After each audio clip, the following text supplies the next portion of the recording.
E aí pessoal, beleza? Meu nome é Bruno Fabio, esse é o Planeta Novo e se você ainda não é um inscrito do canal, vai se inscrever agora e deixar o seu like para ajudar a gente. E no vídeo de hoje iremos falar sobre a família Dupont. É o quinto episódio, tirando o piloto, né? Tem o piloto. Sim. Se contar o piloto, já saíram 5 episódios. Que foi o piloto, o da família Rothschild, da família Rockefeller, Família da Lee. família Bush e da família Lee, certo? Saíram todos esses. Em 5 vídeos, a gente tem 5 milhões de views. É bastante, né? Pô, tá uma média muito boa, então muito obrigado a todo mundo que tá assistindo. A galera tava pedindo muito esse episódio e bora contar essa história muito louca pra vocês. Antes, qual a meta de like, Nicolas? Cara, esse eu vou colocar 80 mil likes, porque é das famílias. Vai ficar aí pra um bom tempo, a galera e aí assistir. vai Então, batendo, entendeu? 80 mil likes e bora contar pra vocês. A história começa com Pierre Samuel Dupont, que nasceu em 1739. Ele era filho de Samuel Dupont e Anne Alexandrine. Os pais dele já tinham algumas importâncias sociais. Por exemplo, o pai dele, o Samuel, era relojoeiro, trabalhava com joias e já atendia um público mais refinado. Enquanto a mãe dele era de uma família nobre de Borgonha. Então, eles tinham alguns títulos, algumas posses e coisas do tipo, e não era uma família pobre. Só que tinha um probleminha. O Samuel, pai do Pierre, era um huguenote, que eram os protestantes durante as guerras santas que existiram na França, as guerras por conta de religião. Inclusive, foi o segundo maior conflito da história dessas guerras envolvendo religião. Então, essas pessoas que eram protestantes, elas eram caçadas literalmente. Tanto é que nesse período, cerca de 300 mil pessoas fugiram na época da França por conta de posição religiosa. Então era um problema sério que rolava. O Pierre, nascendo no meio disso tudo, já veio com a cabeça ali um pouco mais pra frente. Ele já tinha uma postura social revolucionária, o que era normal naquela França. Todo mundo tinha uma posição política, todo mundo queria participar, porque estava surgindo aquilo. Apesar de que a tua posição política podia te levar pra guilhotina. Então era outros tempos, tá ligado? Não podia muito se posicionar. Não podia se posicionar, mas todo mundo queria de certa forma. Principalmente se você ia para uma faculdade, se você ia estudar, você se sentia intelectual. E foi nesse período que existiu o iluminismo, quando vieram os pensadores e através ali meio que do tráfico, igual existe hoje o tráfico de tóxicos, existiu durante um tempo o tráfico de informações. Os caras eram considerados facções, porque se reuniam para debater ideias diferentes do governo e revoluções. Eles queriam mudar o mundo. Já em 1760, nessa década, o Pierre começa a escrever alguns livros, ele que tinha estudado economia, sobre uma reforma econômica. E esses livros começam a ter um certo destaque ali entre a galera da academia, e ele chama a atenção do Voltaire, que é um cara que ajudou também, tanto na independência americana quanto em outros grandes momentos históricos, principalmente de reformas políticas. Então ele chamou a atenção de um dos maiores da época e ele começou a andar com outro pensador que era o Kenais. Esse Kenais era um médico particular da amante do Luís XV. Olha o parentesco. Mas ele era médico da amante do rei. Então, tipo, ele tinha uma responsabilidade muito grande e tinha poder, tá ligado? Só que ninguém sabia direito que ele estava chefiando por trás, assim, dos panos, uma facção chamada The Economist, que era tipo os economistas, tá ligado? Que estavam ali construindo uma reforma econômica para a França. E quem que tava no meio? O Pierre Dupont. Gostasse? Gostei. O Pierre, então, também na década de 60, em 66, casa com a Nicole Charlotte, com quem ele teve 3 filhos, onde daí sim começa a vir a grandeza do Dupont. Aqui vem uma grandeza intelectual, mas a grandeza de empresários começa nessa geração. Essa geração é composta por Victor, Paul e Eleuthère. Só que só o Victor e o Paul têm registros históricos marcantes, então a gente vai falar dos dois. Mas só para vocês terem uma noção do quanto o Pierre era grande, em 1774, 2 anos após uma separação importante em um país que já não existe mais na Europa, que é a República Polonesa e Lituânia, que juntava, né, a Polônia e a Lituânia. Era um dos maiores países da época, que tinha mais de 10 milhões de habitantes, e chamou o Pierre para poder reconstruir a educação do país, porque o país estava se dividindo. 2 anos antes tinha passado por uma primeira divisão. Então, ele era um cara muito engajado politicamente. E quando ele fez isso, ele ganhou a atenção do Luís XV, ele já tinha o contato do médico lá da amante dele, e ele também viu ele fazendo isso, e o Luís XV chamou ele para participar do comércio geral da França. Então, ele era uma espécie de inspetor do comércio, ele cuidava de tudo ali no comércio da França. Um cara que estava galgando poderes políticos, né? E em 1783, quando tem um Tratado de Paris, feito ali entre Inglaterra, Estados Unidos, Canadá e França, que rolou para ter a independência dos Estados Unidos e a independência do Canadá, ele estava lá participando também, contribuindo com suas ideias que eram sempre revolucionárias. Então, ele ganhou muito respeito, tanto é que em 84 ele ganha do Luís XV através de uma carta o título de nobreza, ele passa a ser um nobre também. O título de Nemours, que é o título de... Vocês vão ver que vários deles se chamam Dupont Nemours. Então, eles têm esse títulozinho aí que refere ao local onde fica o castelo ou a residência deles. Sim. Sempre leva o nome do local onde eles moram, né? Só que no mesmo ano, a Nicole Charlotte, que era sua esposa, acaba falecendo por conta da febre tifoide, que na época não tinha nenhum tratamento e era realmente muito difícil de tratar. Então ela acaba falecendo e ele começa a ter uma maré de azar mesmo, assim, tá ligado? Ali no início dos anos 90, de 1700, ele apoia a Revolução Francesa, ele chega a concordar com ela. Ele tinha um jornal na época que publicava coisas mais pro lado dos jacobinos, que era a galera da esquerda e que lutava por essa revolução. Só que em 1792, por ser um nobre, ele estava na casa lá no palácio, quando houve a invasão no palácio francês para pegar o Luís XV e a Maria Antonieta. Só que o Luís XV e a Maria Antonieta foram protegidos por pessoas que estavam lá. E o Pierre também estava lá. Então, tanto o Pierre quanto o seu filho, que estavam lá, foram pegos depois e se ferraram por conta disso. O Pierre, inclusive, foi condenado à guilhotina e ele ia ser guilhotinado. Só que ele não foi porque bem no momento onde ele poderia ser executado, houve uma troca no governo novamente que libertou ele. Meu, que sorte. O cara teve sorte. Isso já em 1794. Só que em 1797, 3 aninhos depois, o que acontece? O local onde morava a família Dupont é saqueado pela galera que estava numa... Você percebe, né? Bastante revolta, bastante briga, bastante protesto e tudo mais. Eles saqueiam a casa, prendem ele com o filho mais novo numa torre, deixam eles presos por um tempo, mas depois eles fogem e vão embora para os Estados Unidos finalmente, que é quando eles chegam na América e tentam montar uma colônia francesa forte lá, porque tinha bastante gente fugindo. Lembra lá que eu falei que mais de 300 mil pessoas estavam indo embora por causa de religião? Tinha motivos de religião, tinha motivos políticos, tinha muito motivo para ir embora da França naquela época. É que praticamente morriam por quase tudo. Exatamente, tinha briga por quase tudo. Então a galera estava indo embora. Só que como ele não conseguiu estreitar os laços entre as famílias francesas que estavam indo para lá, ele começou a se juntar com os americanos. E ele ficou por um tempo sendo um porta-voz dos Estados Unidos para a França e da França para os Estados Unidos, e até fez ligações do governo americano com aquela República do Napoleão, que ele criou, né? Que ele mesmo se auto-intitulou rei e tudo mais. Sim. Então quem falava com a França muitas vezes era o Pierre, por conta do entendimento que ele tinha de economia, por já ter passado por lá, de educação, de governo, de tudo, né? Para ele ser realmente um cara importante na política francesa. A gente não poderia começar a falar de empresa sem contar essa história do pai dos empresários, que também foi muito importante.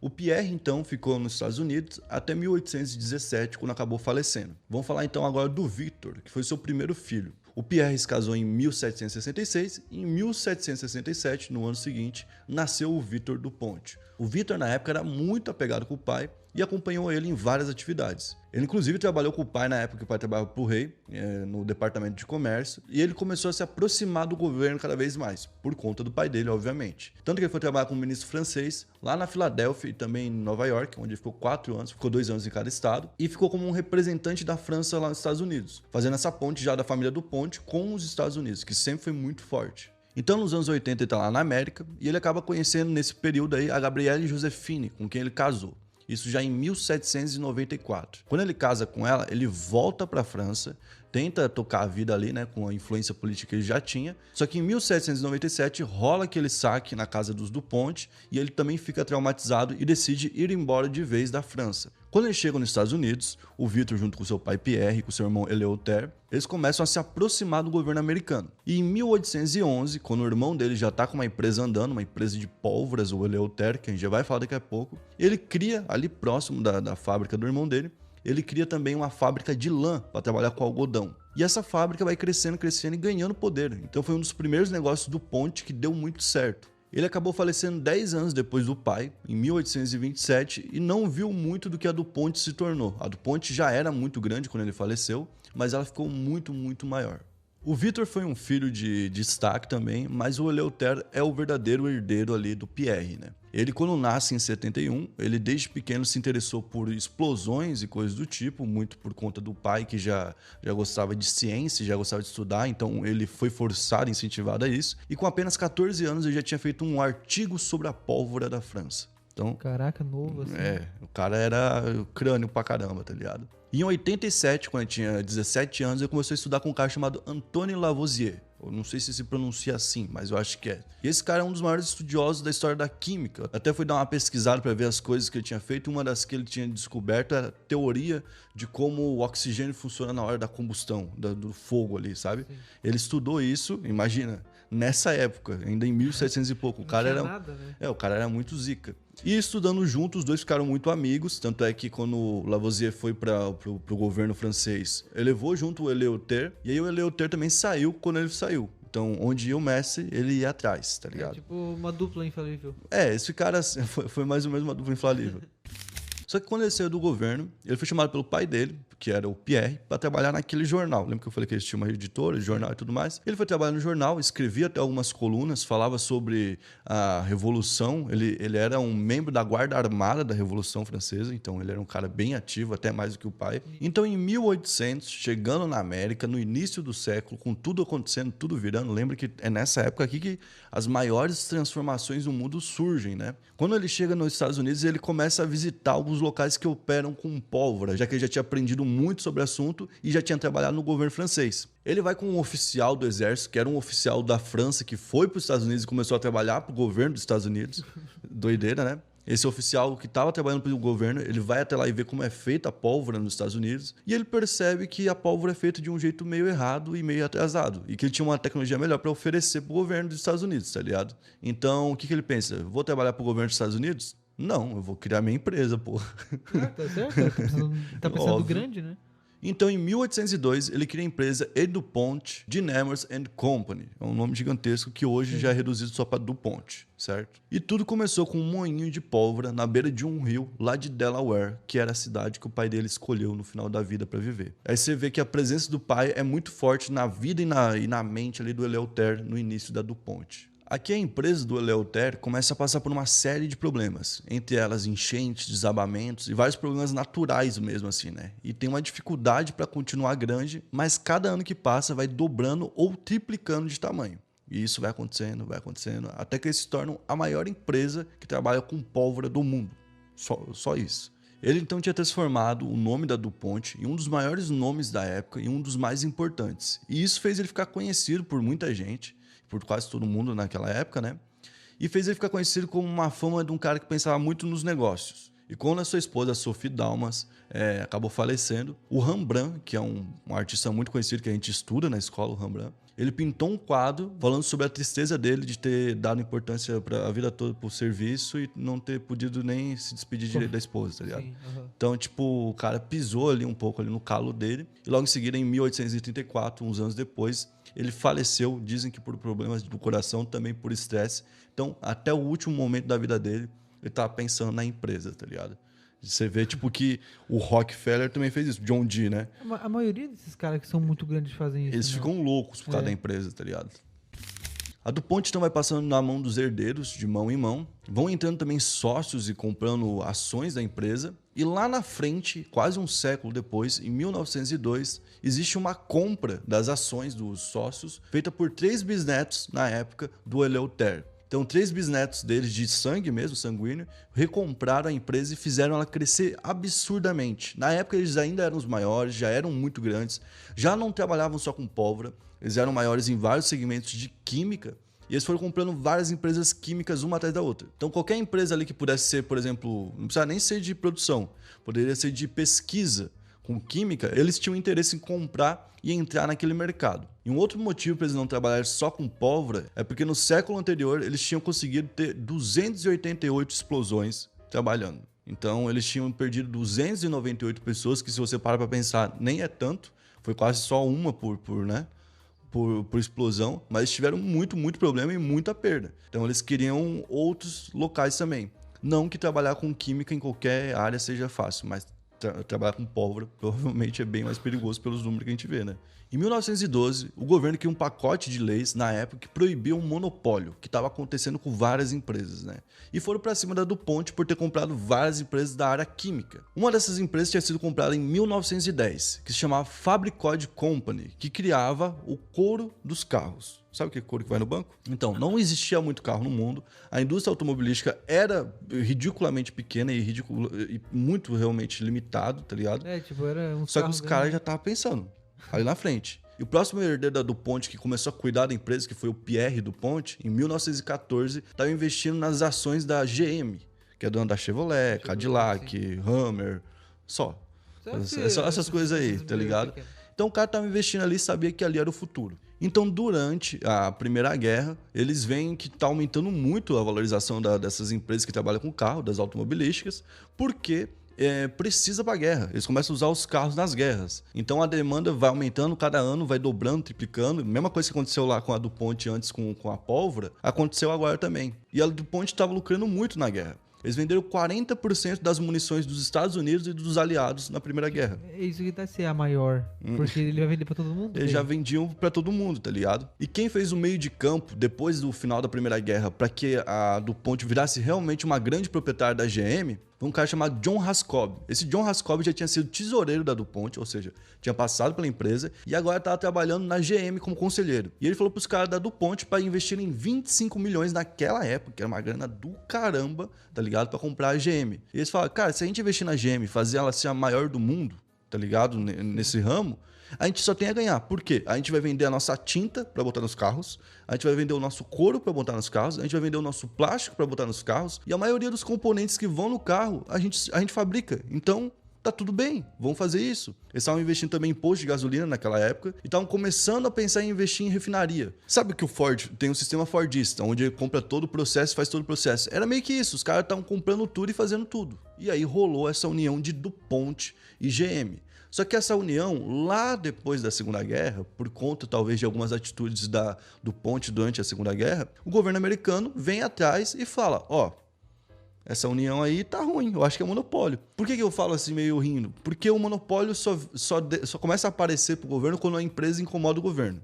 Exatamente. Quando a empresa não tá incomodando, ele inexiste, tá ligado? Eles conseguem fingir que não existe. Então é uma arma política esse pacote de leis de monopólio, tá ligado? E eles acabaram conseguindo provar que a DuPont estava com monopólio, porque tava pegando todo o sistema ali, né? E tiraram da mão da DuPont as ações que ela tinha, e só isso. Não que a DuPont seja pobre por conta disso, mas a GM não pertence à DuPont por conta de questão de monopólio. E só mais um feito aqui para a família DuPont, pro Pierre, que só comprou uma parte da GM. Outra coisa que ele fez grande. Em 1931, ele foi um dos conselheiros para fazer a fundação do Empire State Building, que é aquele prédio que o Kong sobe lá, o King Kong. Ah, que aparece no filme. Tá ligado? Que é um dos mais famosos. Tem um em São Paulo, que é o segundo maior prédio de São Paulo, que é uma réplica, tá ligado? Então, tipo, é muito, mano. É muito envolvimento nessas coisas importantes políticas da época. Tudo que era muito grande tinha que chamar eles, tá ligado? Por isso que tipo, a gente fala famílias que controlam o mundo. Porque, de certa forma, eles controlavam as coisas mais importantes da época. Tanto é que eu falo o nome desse prédio e a maioria das pessoas sabem. Os outros prédios que estavam surgindo na mesma época não têm o mesmo valor, apesar de ter o mesmo tempo. Por quê? Porque eles não estavam envolvidos, porra. Esses caras aí que eram importantes, tá ligado? Nível, isso. Seguindo então o desenvolvimento da DuPont, com suas várias empresas que trabalham ali no meio químico principalmente, eles começaram a desenvolver várias tecnologias, como por exemplo o Teflon. Não sei se tu manja que tem uma teoria que o Teflon faz mal pro organismo. Teflon é o que mesmo? É aquilo que vai na frigideira para não grudar, a comida, tá ligado? Antigamente, quando a DuPont criou, era para usar dentro do tanque de guerra e foi adaptado para as frigideiras e panelas, certo? E aí foram feitas algumas pesquisas, e até fizeram um documentário, a Netflix fez em cima disso, onde falava da DuPont ter envenenado o mundo todo com essa criação de uma forma que foi meio assim silenciosa. Que essa porra faria muito mal pro organismo e que a gente usa todo dia, o tempo todo, e isso é uma das coisas que faz a gente morrer mais cedo. Não tô falando que isso é verdade ou não, porque eu nem estudei o suficiente para isso. Tô falando que existe um documentário sobre isso. Então, vocês veem que eles criaram muita coisa e algumas dessas coisas não deram tão certo. Mas outras deram muito certo. Por exemplo, tinha um cara chamado Wallace Carothers, até anotei aqui, que em 1928 criou o neoprene, que é aquele negócio de surfista, aquela borrachinha, tá ligado? Sim. E depois ele criou o nylon. Aí imagina, Criou o nylon, agora tem nylon no pneu também. Mais uma parte para a GM comprar dentro da DuPont. Só que, para surpresa de algumas pessoas, a DuPont apareceu numa lista das 15 empresas que mais forneceram patente, tecnologia e matéria-prima para a Alemanha. Então, na época, os Estados Unidos estavam caçando a Alemanha igual o diabo na cruz, tá ligado? O diabo foge da cruz, no caso, né? E a Alemanha estava fugindo dos Estados Unidos. Tava lá os DuPont fazendo entrega de vários materiais, entre paraquedas, pneu, partes para construir carro, todo tipo de situação tava envolvido. E tava dos dois lados da guerra. Isso que era complicado, tipo, os caras iam vender lá, daí vendia no outro, a mesma arma, bala que ia matar o outro. Exatamente, a mesma bala tava dos dois lados, a mesma tecnologia tava dos dois lados. Então, os caras fizeram muita grana na Primeira e na Segunda Guerra, tá ligado? E na Segunda, inclusive, contra os Estados Unidos. E isso talvez fez eles perderem a GM, talvez a punição deles ali na frente tenha sido essa, tá ligado? Pequena, né, também. Só a GM também. Indo já para o final do século passado, em 1980, em 81 para ser mais exato, eles compraram uma empresa chamada Conoco. Essa empresa é de refinaria e extração de petróleo e de gás. Tá? Eles depois compraram mais uma empresa chamada Ciangran. Com essas duas empresas reunidas, eles entraram no top 10 de maiores empresas de extração de petróleo e gás dos Estados Unidos. Que a gente sabe que é um mercado que dá muito dinheiro. Até hoje, faz uns anos já. Ou seja, eles já estavam fechados com os Estados Unidos em vários locais ali de venda para guerra, que é um negócio que o tempo todo eles estão precisando, né? Porque sempre estão em guerra. Estão envolvidos em pequenas tecnologias como nylon, como teflon, como tinta, todas essas coisas aí, né? Eles estavam realmente em todos os locais possíveis. Tem até uma outra empresa que eu também coloquei aqui. É que é tanta coisa que a gente tem que ignorar algumas outras, tá? Então a gente acaba sendo falha aqui, desculpa, mas é isso. Tem uma empresa que em 99 que eles compraram chamada Pioneer Hybrid. Na época essa empresa era a maior produtora de comida geneticamente modificada do mundo. Sabe? Essas comidas que a gente come aí, que eles colocam vários tipos de coisa para durar mais tempo, para não ter nenhum animalzinho por dentro. Até na fruta, que às vezes na fruta. Exato. Os americanos são pior ainda, vem enlatado a fruta, tá ligado? Essas coisas do tipo. Então, eles compraram essa empresa que era gigantesca no ramo da alimentação. Vocês vão ver que cada vez mais vai fugindo do que era DuPont no início, porque virou um conglomerado de empresas. O que importa agora é o lucro e quanto eles conseguem dominar o mercado. E cada vez mais eles vão crescendo dessa forma. Isso não quer dizer que eles sejam ruins e também não quer dizer que eles sejam bons. Isso é somente a verdade. E até hoje eles são gigantescos, tá ligado? São mais de 10 mil cientistas que trabalham como pesquisadores hoje em dia para a DuPont. Então eles são um dos que mais desenvolvem tecnologia no mundo, tá ligado? Isso em 2021. A gente tá falando de uma família que começou a ter importância em 1766. Tá ligado, mano? Imagina o quanto de grana não tem. Quantos DuPont poderosos não existem, tá ligado? Em 2015, eles se juntaram com uma outra companhia chamada Dow Company. E aí a Dow DuPont, que virou a empresa, o nome da empresa, juntando as duas empresas, custavam na época, em 2015, 130 bilhões de dólares. Em 2015? Em 2015, 130 bilhões de dólares. Hoje em dia, eles têm 250 edifícios só de pesquisa espalhados por aí, entre China, Índia, Brasil e alguns outros países. Então, tá espalhado por tudo, qualquer canto. E eles investem 2 bilhões de dólares todo ano em pesquisa. Então vocês veem que, realmente, o que eu falei, eles estão na linha de frente. Mano, eu não duvido que eles ganhem dinheiro com esse bagulho de produzir vacina e teste. Mano, óbvio, se os caras já tinham tudo pronto pra produzir, já estavam lá produzindo também. Sim, mano. Hoje em dia a empresa atua no ramo alimentício, no ramo de energias, ou seja, extração de petróleo, gás e outras formas de energia. Trabalha com eletrônica, segurança, que daí envolve pólvora e as armas lá que eles fazem, né? E também continuam trabalhando na área de produção e estudo químico. Ou seja, os caras vão continuar por um bom tempo aí tendo bastante poder, certo? Esse foi o vídeo de hoje sobre a família DuPont. Espero que vocês tenham gostado. Espero ter conseguido explicar tudo da melhor forma. Eu também ali teve alguns momentos que foram difíceis para mim, para poder guardar todas as informações, então tive que voltar algumas vezes para ler o roteiro e vocês viram que tiveram alguns cortes a mais do que os outros, mas realmente uma história meio complicada, não é muito fácil de se contar. E se você gostou desse vídeo, corre para assistir os outros. Tem da família Rockefeller, Rothschild, da família Bush e da família Lee. Assiste o da família Lee, que está perto de bater 500 mil. Vai lá, é o último, então vai lá e assiste esse. Tamo junto, é nóis.